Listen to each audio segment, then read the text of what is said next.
பல்வேறு வகையில் சேவை செய்து வருகிறது. அந்த வகையில் இந்த சென்கா நிறுவனத்தின் 16ஆம் ஆண்டு துவக்க விழா மற்றும் சென்கா நிறுவனத்தில் சிறப்பாக பணியாற்றிய ஊழியர்களுக்கு விலை உயர்ந்த கார் பரிசளிக்கும் நிகழ்வானது சென்னை தேனாம்பேட்டையில் உள்ள காமராஜர் அரங்கத்தில் நடைபெற்றது. இதில் சிறப்பு விருந்தினராக திரைப்பட நடிகர் சின்ன ஜெயந்தி மற்றும் திரைப்பட நடிகை ரோகிணி உள்ளிட்ட திரை பிரபலங்கள் பங்கேற்று நிகழ்ச்சியினை சிறப்பித்தனர்.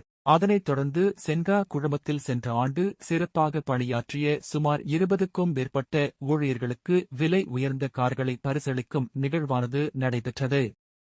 இதனைத் தொடர்ந்து இந்த நிறுவனத்தின் நிர்வாக இயக்குநர் டாக்டர் செந்தில்குமார் செய்தியாளர்களிடம் பேசும்போது, எங்களுடைய அடுத்த இலக்காக எங்களது சென்கா நிறுவனத்தில் பணிபுரியும் சுமார் 1000 ஊழியர்களுக்கு இதேபோன்று ஒரு விலை உயர்ந்த கார்களை பரிசளிப்பது எங்களது குறிக்கோளாக கொண்டுள்ளதாகவும், அனைவருக்கும் அனைத்தும் கிடைக்க வேண்டும் என்கின்ற ஒரு பொருளாதார கோட்பாடு கொள்கையோடு எங்களது சென்கா நிறுவனமானது செயல்பட்டு வருவதாகவும், அதன் அடிப்படையிலேயே இந்த பயணத்தினை நாங்கள் தொடர்ந்து மேற்கொண்டு வருவதாகவும், எல்லா மக்களுக்கு எல்லாமும் கிடைக்க வேண்டும், அது மட்டுமில்லாமல் தன்னுடைய உழைப்புக்கேற்ற ஊதியம் முறையான வகையில் உழைத்தவருக்கு சென்று சேர வேண்டும் என்ற அடிப்படையிலேயே எங்களது சென்கா நிறுவனம் கடந்த 15 ஆண்டு காலமாக செயல்பட்டு வருவதாகவும், அதன் மூலமே நாங்கள் வெற்றி கண்டு வருவதாகவும் அவர் கூறினார். இந்த நிகழ்ச்சியில் சென்கா குழுமத்தின் துணை நிர்வாக இயக்குனர் திருமதி காஞ்சனா செந்தில் மற்றும் சென்கா குழுமத்தின் நிர்வாக குழு இயக்குநர்கள் முருகேசன் துரைராஜ், ராமமூர்த்தி மதுபாபு, சீனிவாசன் உள்ளிட்டோர் பங்கேற்றனர். இது 16ஆம் ஆண்டு துவக்க விழா.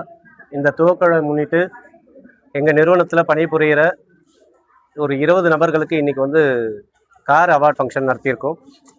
இதுக்கு முன்னாடி ஒரு 30 பேருக்கு கொடுத்துருக்கோம். இன்றைக்கி காமராஜர் அரங்கத்தில் தேனாம்பேட்டையில் ஒரு 1500 பேர் வர வச்சு இந்த நிகழ்ச்சி நடந்திருக்கு.